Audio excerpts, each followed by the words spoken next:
Tino, je l'ai rencontré il n'y a pas longtemps, il y a quelques semaines, et il m'a impressionné. Donc je pense que tu as pas mal de conseils à donner peut-être à des gens qui n'oseraient pas lancer un projet ou qui hésiteraient. Qu'est-ce que tu leur dirais? Moi je leur dirais qu'il faut oser. La structure, je parlais un petit peu Latérie avant. Notre slogan c'est un peu avoir de l'audace, oser entreprendre. Tino il fait beaucoup de choses, vous l'avez compris, il a des projets, il a fait une prépa, il est en école d'ingénieur, il fait également du sport, il se challenge. Salut à tous, donc aujourd'hui petite vidéo avec mon ami Tino. La vidéo elle va se présenter en deux parties. Donc une première partie où Tino va nous raconter un petit peu son parcours, ce qu'il fait, ses projets. Et une deuxième partie où il va nous raconter un petit peu des conseils, comment il mène un petit peu ses projets, sa vie étudiante. Tino, je te laisse te présenter. Ouais, et donc moi je m'appelle Tino Joubert et je viens du Beaujolais. Le Beaujolais c'est quoi? C'est une petite région qui est au nord de Lyon. Et j'ai fait mon collège là-bas, collège Jean-Claude Ruet, et ensuite j'ai fait mon lycée à Belleville-en-Beaujolais. Donc c'est vraiment au milieu des vignes, dans la campagne de la France, à on va dire 1 heure au nord de Lyon. Ensuite j'ai fait ma classe prépa à Lyon, puis j'ai intégré les mines de Saint-Étienne, donc ici à Saint-Étienne, en 2023. Donc j'arrive en MPSI à La Martinière-Montplaisir à Lyon dans le 8e en internat. Je suis dans une chambre de 3 avec 2 amis qui sont toujours aujourd'hui des très très bons amis. D'ailleurs je vous salue si vous regardez cette vidéo. Et donc j'ai passé une première année de MPSI où je suis un peu au fond de la classe. Déjà j'arrive en retard, j'ai du mal un petit peu à tout reprendre. On va dire au premier DS je suis 40e sur 50. Et petit à petit au fur et à mesure de l'année je vais remonter jusqu'à terminer dans le top 10 de la classe à la fin de la MPSI, ce qui me permettra d'aller en MP étoile. La prépa MPSI, c'est focus sur les maths, la physique et la science de l'ingénieur, mais tu peux aussi prendre l'option info. Moi, j'avais pris l'option info. Et ensuite, donc, quand vous passez en deuxième année, vous vous respécialisez encore. Donc moi, MP, c'était maths, physique, et je faisais un peu d'info. Et la classe étoilée, en fait, c'est une classe qui prépare au meilleur concours. Donc là, pareil, j'arrive en MP étoile. J'étais pas limite pour passer, mais j'étais pas, on va dire, le meilleur. Donc toujours, je me retrouve, on va dire, 25e sur 30. Et petit à petit, je vais grappiller des places jusqu'à finir aux alentours du top 10, peut-être 11e ou 12e, mais ça n'a pas vraiment d'importance. Enfin, l'importance c'est la progression, mais c'est pas, on va dire, la place à la fin que j'avais. Et j'atteins un peu mon apogée, on va dire, au mois de février, mais c'est dommage parce que c'est 2 mois avant les concours. Et je passe les concours en avril écrit avec un petit peu moins de puissance, avec un petit peu moins de motivation, tu vois, que les 2 autres années. Parce que j'en ai marre en fait. Et j'en ai marre depuis à peu près, on va dire, le mois de décembre, quoi. J'ai vraiment envie de passer à autre chose. J'ai plein de projets à construire. J'ai l'impression que la prépa, certes la prépa il y a énormément d'avantages et on pourrait faire une vidéo entière sur tous les avantages, voilà. Mais un des gros inconvénients c'est que ça m'avait détruit un petit peu ma créativité et mon envie de faire des projets, j'avais plus le temps pour ça, j'avais plus la tête à ça. Et moi je voulais renouer avec ça, renouer avec des projets, on verra un petit peu après pourquoi. Ensuite, donc je passe les mines centrales et X c'est Polytechnique. Je n'ai pas les écrits de Polytechnique parce que j'ai 10 de moyenne, il faut 12 de moyenne pour passer en gros. Les mines, je suis très bien classé et j'ai toutes les centrales, donc de Centrale Paris à Centrale Marseille. Voilà, donc je suis plutôt solide, mis à part que j'ai pas eu Polytechnique. Mais ensuite, mon niveau continue de baisser, je passe des euros qui sont un peu catastrophiques. Et en fait, je me retrouve de classer parmi, on va dire, les premiers dans les mines à classer parmi les derniers. Et donc je passe de l'envie d'aller à Mines Paris à plus du tout la possibilité d'aller dans une école parisienne. Et donc je me retrouve un peu ici aux mines Saint-Étienne parce que je voulais une grande mine. Donc il y a 3 grandes mines, Nancy, Saint-Étienne, Paris. Donc, mais un peu par dépit. Et en fait, on verra un petit peu plus tard dans autre chose, mais en fait ça a été une super, on va dire, décision forcée d'aller ici. Pour plein de raisons, notamment le fait que je pense que dans une école parisienne sur le plateau de Palaiseau, j'aurais pas tenu. Ici aux mines de Saint-Étienne, je peux aller faire du vélo dans le Pilat qui a littéralement 30 secondes. C'est en gros un parc naturel où vous êtes tout de suite dans la nature qui monte à 1200-1300 mètres d'altitude. Vous êtes dans une vraie ville, donc avec des bars, avec des boulangeries, enfin ça vit vraiment, c'est top.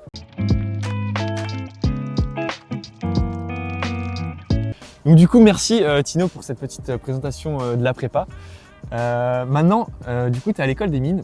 Est-ce que tu peux me raconter c'est quoi l'école des mines et comment ça se passe? Alors l'école des mines, c'est une des 3 grandes mines en France. Donc les 3 grandes mines, c'est Paris, Saint-Étienne et Nancy. Donc 3 grandes écoles d'ingénieurs généralistes qui font partie du top 10 des classements. Les mines de Saint-Étienne, ça a été créé en 1816, il me semble. Donc c'est une très vieille école. par décret royal dans le but de fournir des ingénieurs à la France et notamment à la région pour les mines et l'industrie. Voilà ce que c'est les mines de Saint-Étienne à la base. Et donc du coup, toi, tu es en première année. Est-ce que tu peux nous dire un peu, ceux qui regardent la vidéo, comment ça se passe? Alors, aux mines, il y a plusieurs filières. Moi, je suis dans la classique qu'on appelle ICM, ingénieur civil des mines. Mais il y a plein d'autres choses avec les doubles diplômes avec le M Lyon, par exemple fusion, ou alors les ISTP qui, eux, sont en alternance.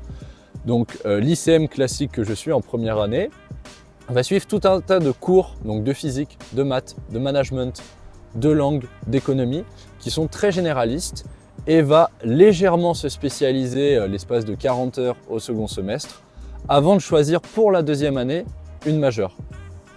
Voilà, mais à côté de ça, on a plein d'autres choses, on a notamment des projets, qui est le projet citoyen en première année. Donc en gros, si on a un client qui a une demande et on constitue des groupes de 6 à 10 élèves pour y répondre, tel ce qu'on ferait dans une société de conseil ou dans une entreprise.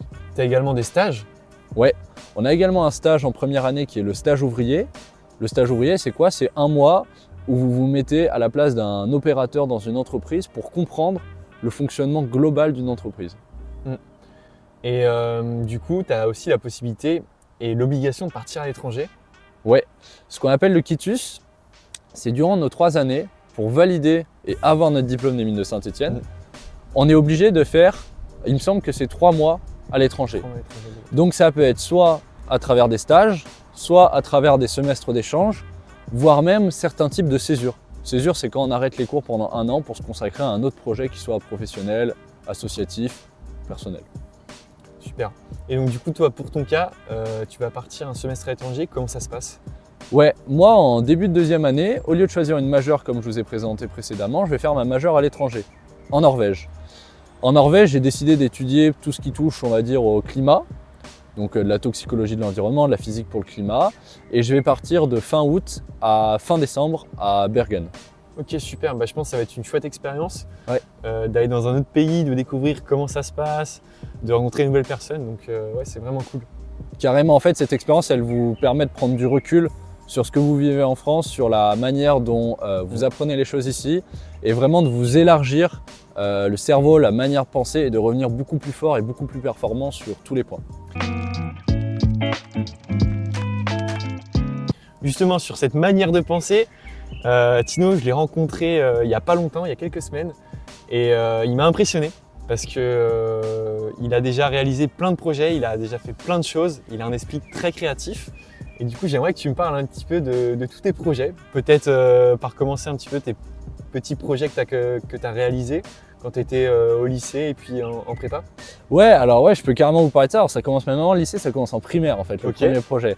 Premier projet, c'était de créer, alors pour ceux qui connaissent, c'est un truc tout con, mais c'était de créer un serveur avec des amis, un serveur Minecraft en fait. Donc on a commencé sur Hamachi pour ceux qui connaissent. Et en CM1, on a donné le nom de ce serveur, on était une dizaine d'amis, on l'a appelé Lattery. Et Lattery, en fait, c'est devenu après un serveur Discord, une espèce de microstructure où il y avait un réseau de personnes qui adoraient bosser et faire des projets. Donc 2014, ça fait 10 ans que ça existe maintenant. Et j'en suis un peu le fondateur avec un ami qui s'appelle Lucas Geoffroy, qui est aujourd'hui ingénieur en développement dans une start-up lyonnaise. Et avec Lattery, avec ses structures et notamment les gens qui étaient dedans, on a fait plein de projets. Donc des serveurs de jeux, j'ai écrit un livre avec 2 amis qu'on a publié, ensuite on allait faire des conférences sur ce livre. On a écrit le scénario d'un film qu'on n'a jamais pu tourner à cause du Covid. On a, ou plutôt un ami a créé un plugin, donc c'est-à-dire un plugin, c'est un sorte de jeu pour les youtubeurs les plus connus à l'époque qui étaient IPR, Zerator, etc. On a ensuite malheureusement un petit peu arrêté les projets parce que moi j'étais en prépa. Et ensuite, alors j'ai toujours eu des chaînes YouTube aussi, ça c'est vrai qu'on ne l'a pas précisé, mais c'est qu'au collège j'avais une chaîne plutôt gaming, ensuite je suis allé sur une chaîne plutôt de théorie sur des livres et notamment One Piece. Et ensuite j'ai fait une chaîne YouTube, alors je suis passé par des chaînes communautaires entre temps, mais j'ai fait une chaîne YouTube sur la prépa en fait, et sur on va dire mes conseils et ma vie en prépa, un sorte de journal de bord. Voilà, et donc maintenant mes projets en fait, quand je suis sorti des mines synthé, j'avais tous les projets que j'avais pas fait avant, plus tous les projets que maintenant j'avais envie de faire, donc ça faisait 5 ou 6 projets un peu d'envergure et réalisables. Et en fait, j'en ai trouvé un 7e que j'ai réalisé tout de suite parce qu'on pouvait le réaliser dans la minute. C'est qu'on a créé une entreprise, enfin une société devrais-je dire, même une SAS, avec ma copine. Et voilà, on a monté ce projet. Ça a commencé à peu près mi-février. Et donc, à l'heure où on tourne cette vidéo, on est mi-juin. Et ça fait voilà 3-4 mois qu'on est à fond dedans. Est-ce que du coup tu peux m'en dire, voilà, m'expliquer un petit peu simplement en quoi consiste ce projet, qu'est-ce que c'est? Ouais, alors l'entreprise, elle s'appelle Pas à Pas, P-A-H-A-P-A. Ok, n'hésitez pas à aller voir voilà, sur Voilà, les réseaux, je mettrai les liens en description. Instagram, Facebook, et il y a un site internet qui vous explique un peu tout. Et on vient de paraître il y a quelques jours dans le Pulsation Magazine, qui est un magazine autour de la vallée de Chamonix, qui est fait par le club des sports de Chamonix, parce qu'en fait, on va réaliser leur trophée qu'ils ont appelé Éco-Trophée. Donc notre savoir-faire, c'est qu'on vient imprimer des massifs montagneux en 3D qu'on peut personnaliser. C'est-à-dire qu'on peut y ajouter des tracés, on peut y ajouter des dénivelés, des profils, des statistiques, des plaques qu'on vient personnaliser, des couleurs, des matières, des noms.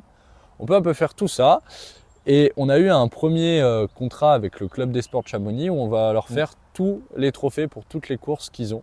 C'est-à-dire le 90 km, le marathon, le kilomètre vertical, le duo, enfin tout ça.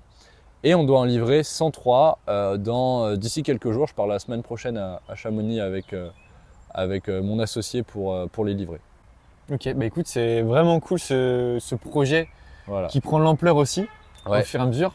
Et qui prend de l'ampleur assez rapidement parce que comme je le disais précédemment, fin février on a imprimé la première pièce, on a eu l'idée début mars, fin mars on a fait une étude de marché, début avril on signe le premier contrat client, début mai on crée la société de manière administrative, comptable, juridique, on achète nos machines, on achète la matière, on design les processus, les process et puis les pièces.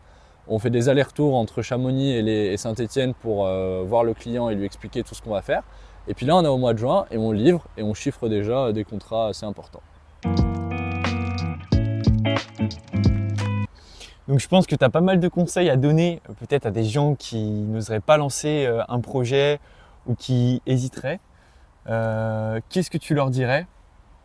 Bah moi, je leur dirais qu'il faut oser. La structure, je parlais un petit peu l'atterri avant. Notre slogan, c'est un peu avoir de l'audace, oser entreprendre, mais pas entreprendre dans le sens les entrepreneurs que vous voyez à la télé, etc., qui vous racontent, ou sur les réseaux, voilà, qui vont vous raconter un petit peu tout et n'importe quoi. Nous, c'est vraiment cette idée, et c'est l'idée que j'ai eue, et c'est l'idée notamment, je vous parlais des conférences avant que j'avais données sur mon livre, je ne parlais pas de mon livre dans les conférences, ça n'avait aucun intérêt, je parlais du fait de oser faire quelque chose, oser se passionner pour une chose précise, voire plusieurs choses, et oser créer. Nous, voilà, avec l'entreprise, on ne savait pas si ça allait marcher. On s'est dit, ok, c'est une aventure à vivre. On va oser mettre les pieds dans le plat, on va oser s'avancer et on verra. Peut-être que ça ne marchera pas, peut-être que ça marchera. Alors après, on a pris du recul sur ce qu'on a fait. On a discuté avec des gens que tu connais très bien, avec des gens de l'école, avec nos familles, pour un petit peu prendre du recul sur ce qu'on fait. Et en fait, quand vous entreprenez un projet, c'est hyper intéressant parce que c'est une aventure à part entière. Vous allez toucher à la fois au côté, on va dire, administratif un peu chiant, au côté hyper stimulant de pendant des jours à être un peu enfermé dans la chambre, c'est un peu une image mais des fois ça se passe comme ça, enfermé dans la chambre à créer votre produit, à le challenger, à savoir s'il est bien, s'il n'est pas bien, à le mettre en condition réelle, quoi, le tester.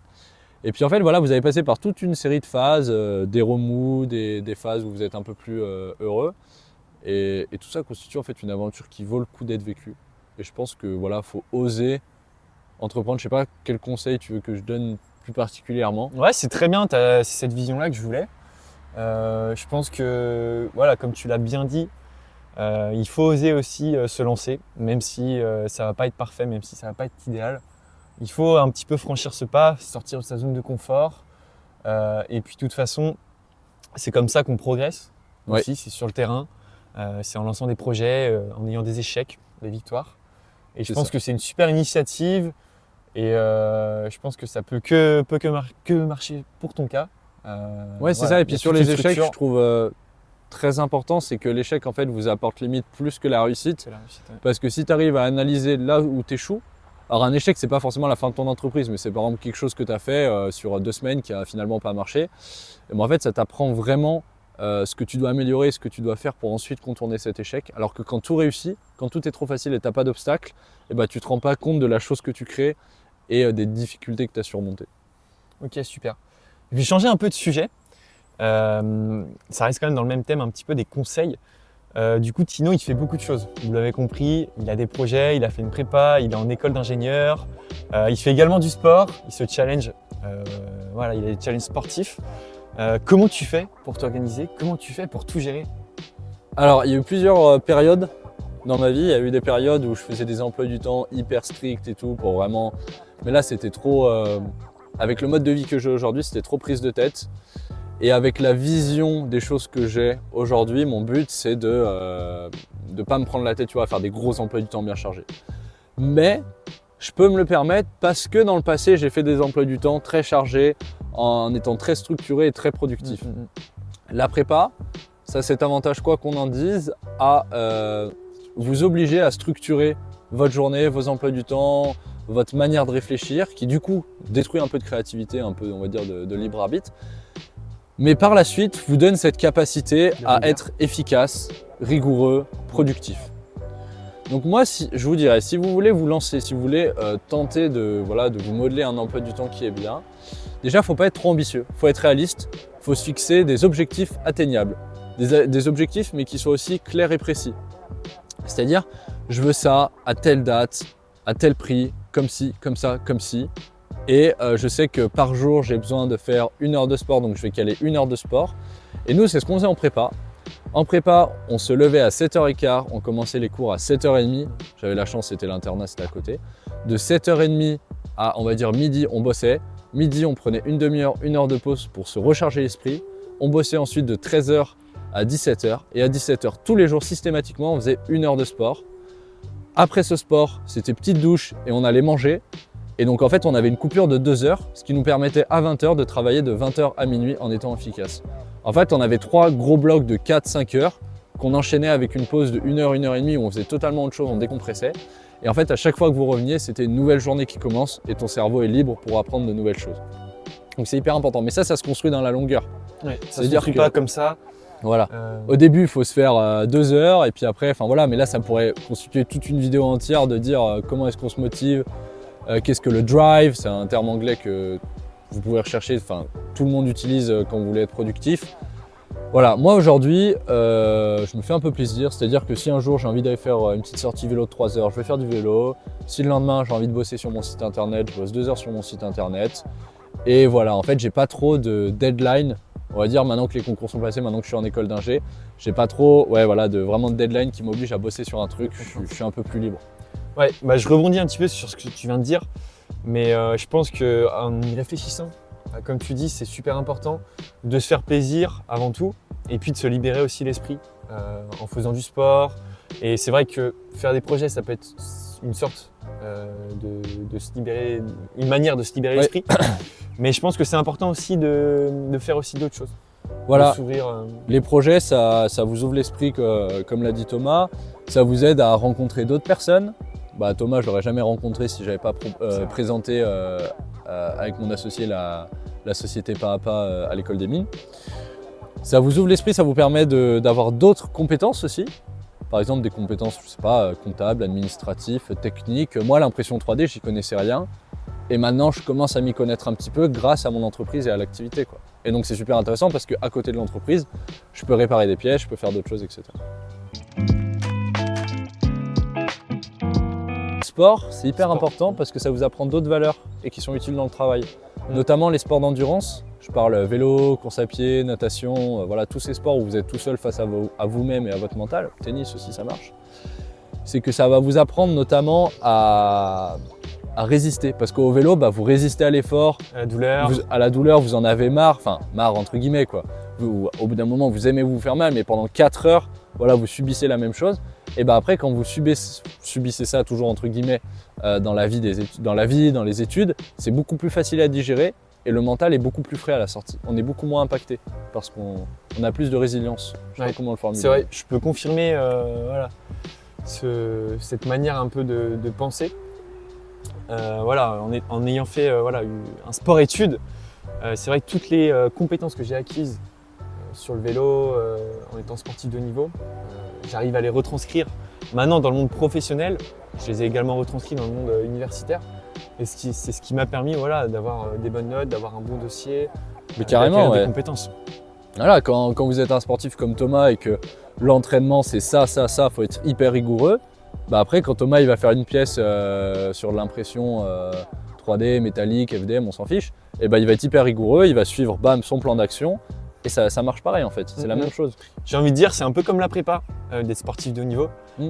Si on suit, comme tu l'as décrit, un cycle durant une journée où on va s'accorder des temps de pause, des temps de travail, qui va être très important. Voilà, sur plein d'aspects, ouais. Non, c'est hyper important. Super Tino, est-ce que tu as quelque chose à rajouter d'autre? C'est un peu bateau, mais si vous avez envie de faire quelque chose, faites-le. Au pire, vous ratez, et au pire, comme j'ai dit, vous apprenez et c'est mieux. Franchement, faut arrêter de dire il y a lui qui m'a dit ça, il y a lui qui m'a dit ça, il y a machin, il y a machin. Si vous avez envie, faites-le, c'est tout. Et puis vous serez franchement content de l'avoir fait. Que ça marche ou que ça marche pas. Et ça, moi, j'ai énormément de projets qui ont pas fonctionné. Et aujourd'hui, je suis très très content de les avoir faits. Mais vraiment très très content. Et puis, si vous voulez en apprendre un peu plus sur la prépa, je sais pas à quel point t'interroges la prépa, mais il y a ma chaîne YouTube qui sera sûrement quelque part. Voilà, il y a plus trop de vidéos dessus, mais si le monde de la prépa vous intéresse. Ouais, n'hésitez pas du coup, je mettrai en description la chaîne YouTube de Tino et puis également son entreprise Pas à Pas. Donc si vous voulez aller regarder un petit peu ce qu'il fait un peu plus en détail, n'hésitez pas à aller sur les réseaux sociaux. Voilà, et puis n'hésitez pas à mettre un pouce bleu à la vidéo et à commenter. Commenter, c'est important parce que on peut échanger entre nous et en fait ça crée vraiment un vrai forum de discussion où on s'apprend mutuellement chacun. Des choses, des choses qui me permettent d'interagir. Ouais. C'est toujours intéressant aussi d'avoir vos retours. Voilà. Et écoute, merci beaucoup Tino. Et bah Je te de souhaite rien. une bonne continuation. Merci à toi de l'invitation et à bientôt. À bientôt. Voilà. Super.